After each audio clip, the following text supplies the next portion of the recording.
3 timeless takeaways. Okay. We hit a lot on your who.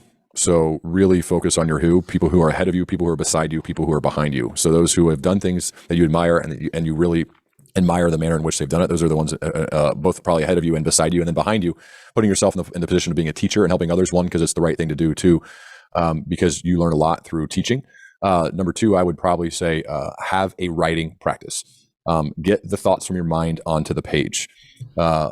Writing creates clarity of thought. So whether you publish them or not, create a writing practice. Every leader that I work with, whether it's in a group setting or individual, or when I'm going to companies, that is a mandatory part of what I do. If they don't want to write, you're not going to want to work with me, because I believe in it that much, mainly because I've done it myself and realized how much I didn't know until I was forced to write books on topics. So I'd say number 2, so your who, your writing practice. And I think the third is having a bias for action.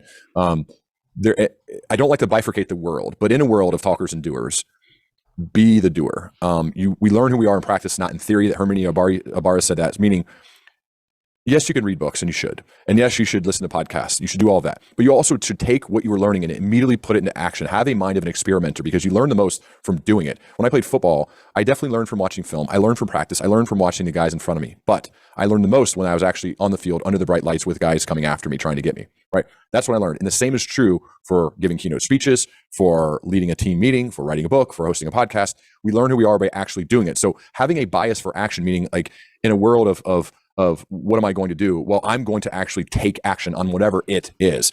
And so I think those would be my 3. Focus on your who, create a writing practice, and have a bias for action. Yeah, I think that would work.